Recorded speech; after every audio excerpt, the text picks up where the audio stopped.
મિત્રો આજે તમને જે હમણાં એક દર હતો કે આપણે વર્ષોથી પેકેજિંગમાં માલ લૂઝમાં વેચ્યો છે, તો હવે આપણે પેકેજ કરશું તો ગ્રાહક અપનાવશે કે નહીં? કારણ કે પહેલાં ગ્રાહકની સામે તોલીને આપતા ને તો ગ્રાહકને એમ જ હતું કે ભાઈ અત્યારે ઉતરો છે એ ગ્રાહક, કારણ કે ગાડી આખા દિવસમાં 2-3 વાર આવે, ગ્રાહકને એમાંથી પોટલામાંથી કાઢી અને વસ્તુ આપીએ એટલે એમને લાગે ફ્રેશ છે. પણ અમને એમ હતું કે હવે પેકેજિંગ ચોમાસું આવ્યું તો પેકેજિંગ કરવું પડશે, નહીં તો ગયા વર્ષે અમને બહુ મોટી નુકસાન હતી.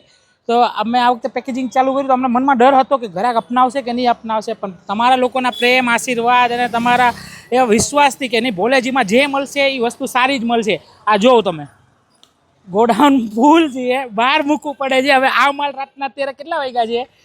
અત્યારે 8 વાગવામાં 1 મિનિટની વાર છે.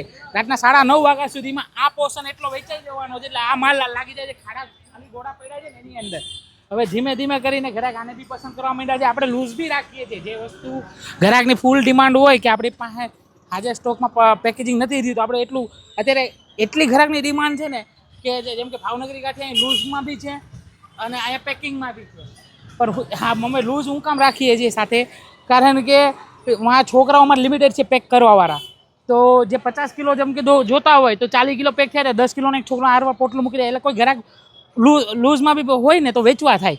તો આવો ભોલેજી નમકીનમાં ન આવી શકો તો ઓનલાઈન ઓર્ડર કરો. ઝોમેટો પર બી હાજર છીએ અને તમારો આવો પ્રેમ અમારી ઉપર રાખો.